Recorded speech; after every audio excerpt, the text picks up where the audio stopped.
Что мне говорит? Those six gills are known as cow sharks and can grow up to 20 feet long. Little is known about this shark's behaviors because it spends most of its life below depths of 6,500 feet. But they have been spotted all across the globe, from New Zealand to Norway. Look at his eyes. What depth is this one at? I think around 450 meters. They're made of cartilage, so it's wild how much he just contorted his body in order to rip that prey off. There's a lot for these animals to be snacking on down there. There's clearly a lot going on. The drop cam shows an abundance of possible food for a large predator to feast on. I'm pumped. You know, we know they're there now. We're in the hot spot. We know there's potential to pick up one of these bigger sharks on camera now, so let's get back in the water. The canyons in this region stretch for miles. Any sharks traveling through them could disappear around the bend at any moment. I'm going to go down to around 80 feet, pretty much my limit where I can remain safe with sharks down there on my own. Austin is going to get into the sub so he can chase after any sharks we might find. I'm going to be his eye in the sky and provide a second vantage point and point them in the right direction. While Jimmy guides Austin in the right direction, Christine will monitor the deep sea cameras.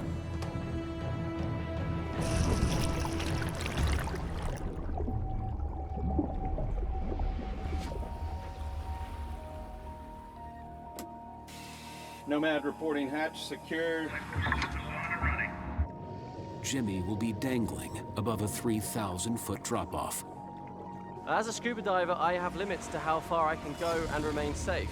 I'm going to be pushing the limit. This is about as deep as I'm comfortable going down in a cage in these waters.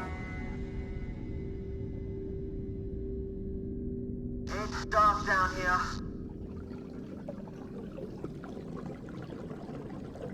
Looking down, it's just black going into the abyss. There are a few silkies coming towards me. It's hard to make out much.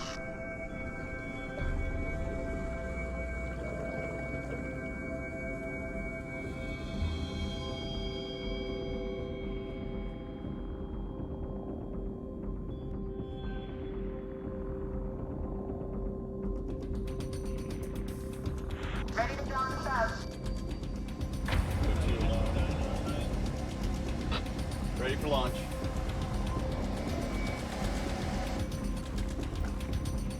Topside, hatches secure, and we are ready to dive.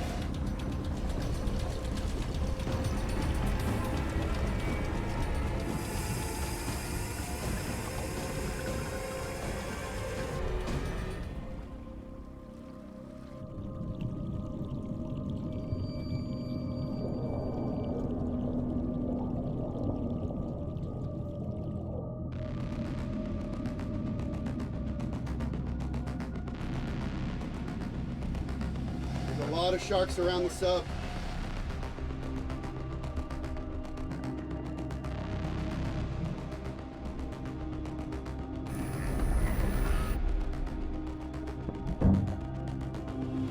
There's Jimmy. Yep. Topside, we got a visual on the cage. Copy that, Nomad.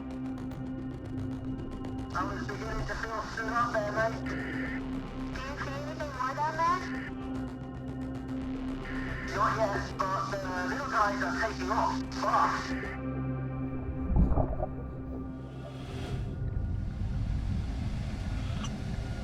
Topside.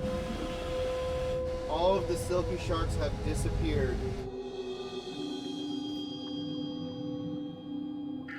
There's a big moving shadow below me, towards your starboard side.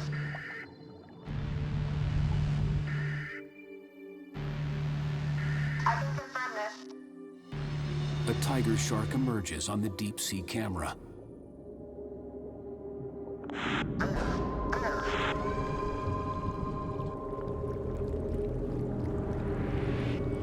As Austin's sub approaches the edge of the undersea ravine, another creature reveals itself on the drop cam. Austin, there's something huge below you.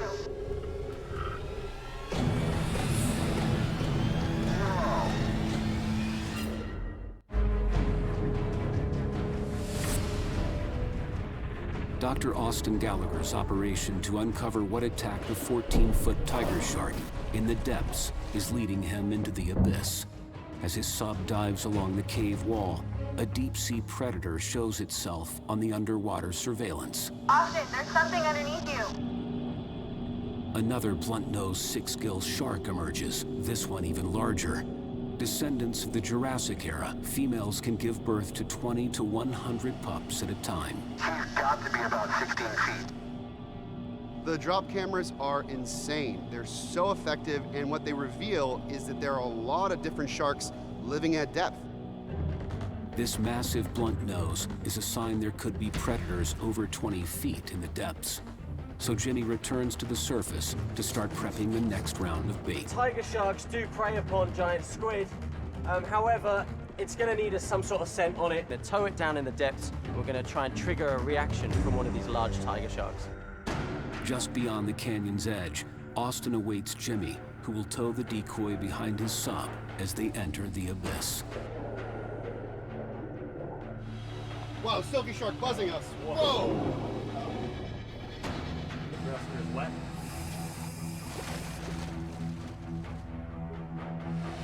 Nemo confirming hatch is secure, life support systems are on and running. Request permission to open vents and dive. We're throwing everything at this now. We've got 2 submarines, we've got a decoy squid attached to one of them. We're going into the hotspot, the areas where we know the sharks are hanging out.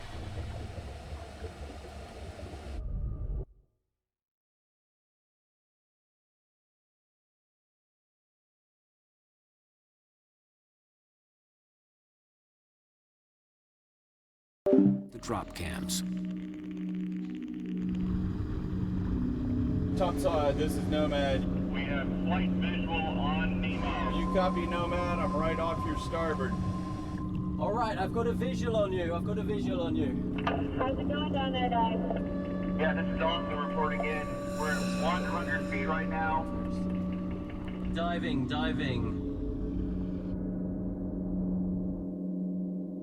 Descending to 200 feet. Nemo is now at 200 feet. There's nothing underneath us.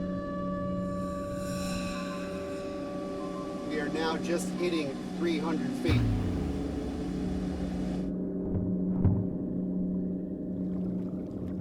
Big indentations on the wall, steep sloping reef. Just keep your eyes peeled, mate. The wall is just like a straight vertical cliff.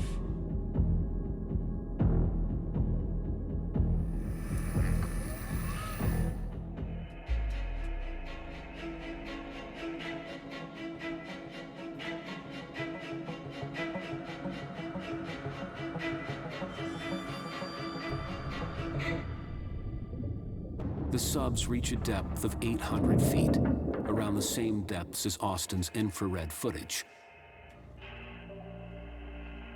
All right, Christine, we're on a shark stakeout down here. See anything on the drop cams? Negative.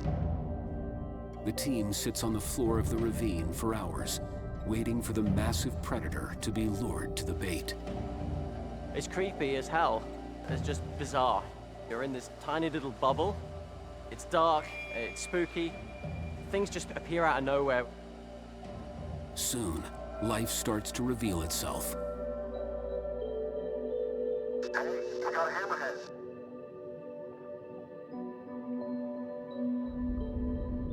You're going into areas that are really inaccessible, and you're going to another environment that really, you feel like you're on another planet. A ton of fish, a bunch of sharks.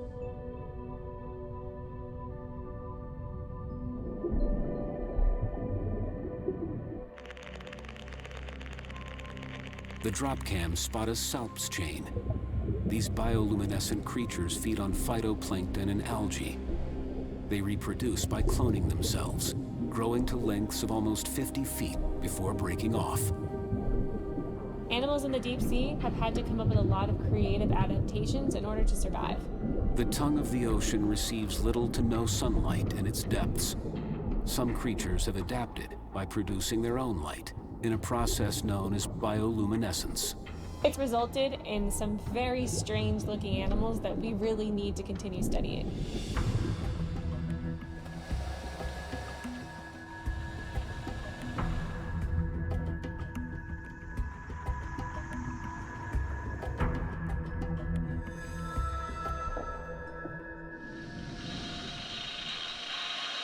Shark. Judy, we just saw a big shark. Yeah, I think it's over here, Robert. Got it. Heading that way now.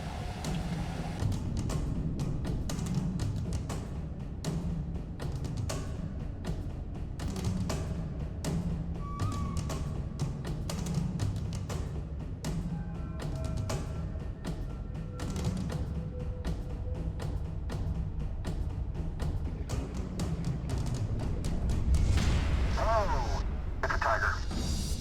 Here she comes back. This is definitely the place. We're gonna let it come to us. Absolutely pitch black, but it's become. Feel that? Something called the decoy.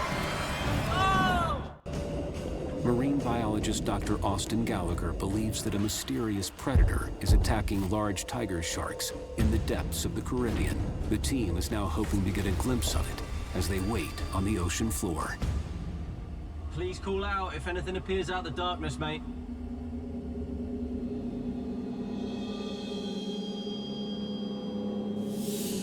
The drop cams show an abundance of deep sea life.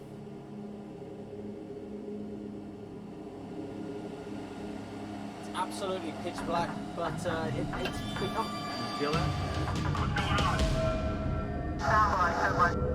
What's going on, Andy? Can you see the squid? I do not have visuals right now. Are you seeing anything your end? Got a visual? I don't. No, I can't see. I definitely felt that. Yeah. Right.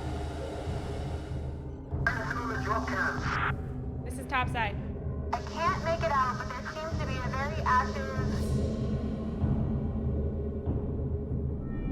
Yeah, that's a tiger shark near you. Tiger sharks begin to swarm the ocean floor.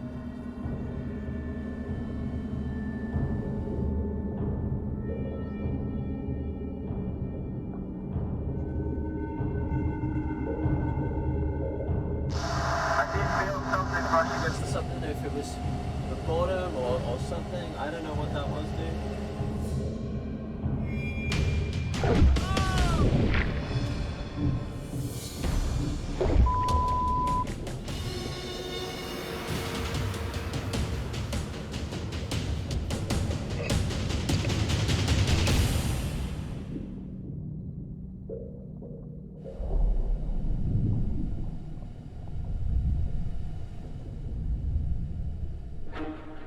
Well, the decoy worked.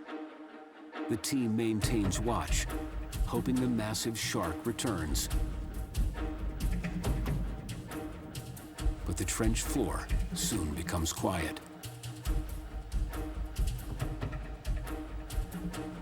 Let's get topside and review the drop cam footage. Come to us. We'll work together. Yeah, Austin, I got you loud and clear, buddy.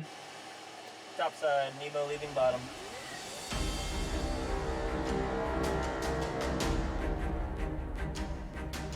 Whenever you go in a submarine, the technology is awesome. Every time we do a sub dive, we come across something new. So it's going to be fascinating now to look at the data. I'm super pumped. We are surfacing with you right now, Nemo. Survived another one. Cool to see you down there, Yeah, buddy. I know. Amazing. Back on land. It looked just exactly like your footage. These sharks were just bumping each other down there. And the interesting thing is how well these sharks can just disappear into the darkness. Exactly. So, I mean, we got to just look at some of the footage. Sweet. All right, let's go. All right. The team reviews the footage to get a better look at the predators lurking in the depths. Pretty incredible stuff, guys. I mean, it would just be impossible to do this in the past without this technology. Okay, guys, let's take a look at what we got. Look at that. A blunt-nosed six-gill. Wow. That's a species we've never captured before on camera here in this region. She looks big. Wait for it. some other kind of shark rattles the camera. That's incredible. And then here's the big one. Jimmy, this might be the shark that brushed up against your sub. He must be at least 17 feet. Amazing. The drop cameras are insane, and what they reveal is that there are a lot of different sharks, even tiger sharks, living at depth. I've been thinking about this footage a little bit more, and I'm starting to think that this shark that got hit, this tiger shark of ours, could it be aggression? Could it be mating? I think no matter what, it's probably coming from a larger tiger. And that large male that bumped your sub is exhibiting territorial behavior. This might be the largest tiger shark mating area in the Western Atlantic. From the bin cam footage to how we've been able to track the sharks down here, we've seen probably 5 or 6 other species and a whole lot of other individuals from the cage, from the submarines, from the drop cameras as well. Like, this is a shark hotspot. The footage they collected of the tiger behavior has changed the team's theory, and Dr. Austin Gallagher believes this could be a tiger-shark mating ground. We have some preliminary evidence to suggest that the deep sea might be a mating ground for the species. We don't have a great amount of eyewitness accounts on shark mating in the wild, so there's a lot we don't know. Mating in sharks is extremely rough, so it's possible that's what the bump we caught on camera was. We're interested in solving the new mysteries of the ocean. We know more about outer space than we do the bottom of the ocean. Every single time that we use these submarines and these drop cams, we're making constant new discoveries. The ocean is really an alien world. We've shattered previous conceptions. We now know that tiger sharks go deeper than we ever thought before. We did see a lot of territorial behavior. The incident from Austin's previous research is most likely attempted mating from a giant tiger in the depths. A tiger shark king. We're gonna do a lot more of these, and we're gonna keep adding to the story. I feel like we're getting closer and closer to unlocking the mysteries of some of the largest sharks on the planet.